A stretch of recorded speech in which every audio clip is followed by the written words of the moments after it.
আসসালামু আলাইকুম গাইস, আজকে একটা ভাজির রেসিপি আপনাদের কাছে শেয়ার করব।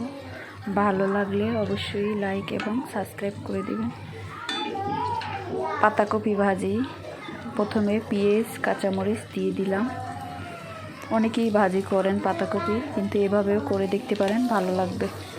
ঠিক আছে, অনেকেই খায় একরকম ভাজি, খেতে খেতে ভালো লাগে না, তখন দেখা যায় এরকম ভাজি করলে অনেক ভালো লাগে।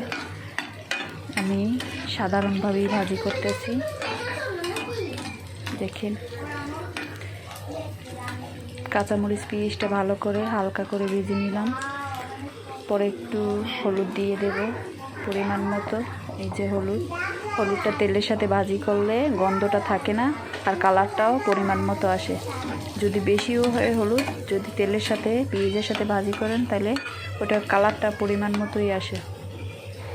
আর ডাইরেক্ট দিলে হয়তো বা অনেকে মাপ বুঝে না, কম হয় কালার, বেশি হয়।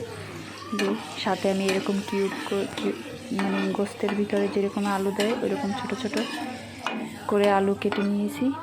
যে আলুটা হলুদের সাথে ভালো করে মিক্স করে দিলাম। দেখেন আলুটা, পানিটা ভালো করে পেঁয়াজগুলো কাঁচামরিচগুলো ভালো করে মিক্স করে দিলাম। এবার এর ভিতরে পাতাকপিটা সুন্দর করে দিয়ে দেবো, উপর দিয়ে পাতাকপিটা দিয়ে মিক্স করে দেবো। আলু পাতাকপি সুন্দর করে মিক্স করে দেব।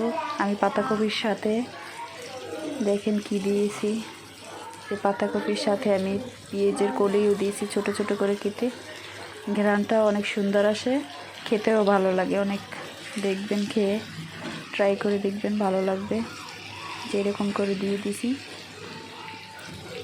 যে ভালো করে মিক্স করে এই যে 1 চামচ লবণ দিয়ে দিলাম।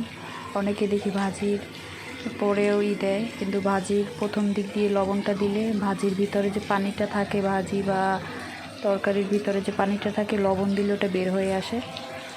লবণটা দিলে সুন্দর নরম হয়ে যায়। এই যে মিক্স করে অনেক সময় ঢাকনাটা দিয়ে দেবো আমি। এই যে ভালো করে মিক্স করে নিয়েছি ভালো করে। এই যে পেঁয়াজটা আলুটা ভালো করে